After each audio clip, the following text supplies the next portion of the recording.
काय झालं उषा? काय नाही हो, विचार करते म्हटलं एवढं माझं दुखतंय तर तुम्ही रिक्षा घेऊन गेला. काय आलं? अंगावर दुखणं काढले का असं होत असतं? ज्या टायमाला दुखत त्या टायमाला लगेच चल लगेच चालत दवाखान्यात काय? उरका पटापटात चल दवाखान्यात. सिद्धू का बसला तसा? मम्मीला भाऊ झाला. हा हे चल शरू शाळेत जायचं तुला. चल तुला सोडतो चालतं उरक लवकर. शरूचा आज प्रोजेक्ट आहे. दिवला जातो आता मी जातो दवाखान्यामध्ये. हे उरक शरू पडते चल. चला शरूचा पण आज प्रोजेक्ट होता. मधूनच आलो मी घरून.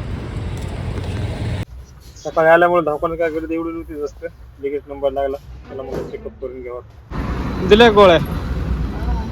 हा आता गोळ्या खाल्लं बरं वाटेल का नाही? हा जेवण केलं का? बरं चल. कोणी केली खिचडी? हा खा आणि गोळ्या औषधं खाली.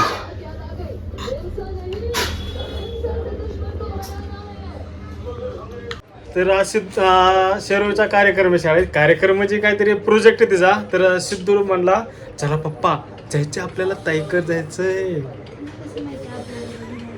तर आता आम्ही आत्ताशी हसला. तर आता आम्ही चाललो आता शरू बाय. आता चाललो आम्ही शरू शाळेत. बघू तिने काय प्रोजेक्ट केलं ते आज आणि बाकीच्या मुलांचा पण बघूत आपण. चला उषा बरं का आता तुझं? येते का शाळेत? बरं चला आम्ही येतो जमू.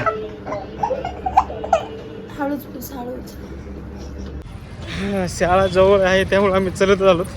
सिद्धू म्हणला पापा करायचंय पण तिने घातले नाही चप्पल. त्याला घेतलं उचलून. ऊन भरपूर लागले. त्याला म्हणलं घरी होतो तर मग बायकोला मस्त पैकी शेंगदाण्याचे लाडू केले. कारण गाडी काढलेली. चला म्हणलं तेवढंच पौष्टिक होतील तिला खाण्यासाठी. बायकोने फोन केला. बायको म्हणलं अहो माझं दुखत आहे तुम्ही गाडी काढली. चाललो घरी आपण गाडी मारली जातो घरी आता. पण बायको जरा हेल्प करतो. सकाळी दवाखान्यात मिळतं तिला. जातो घरी लवकर. काय झालं उषा? काय नाही हो, विचार करते म्हटलं एवढं माझं दुखतंय तर तुम्ही रिक्षा घेऊन गेला. तुला म्हणलं तर लवकर येतो का? आलात ना लवकरच आलात सगळं झाल्यावर. बरं चल. गोळ्या ते खाल्ल्या ना तो? अजून जेवलेच नाही. बिना जेवणाच्याच गोळ्या खायच्या. बरं मी चपाती करतो. सर बाजूला तू. धरा सर बाजूला धरा ना. सर धर. जा जेव द्या मला टाइम आला आता.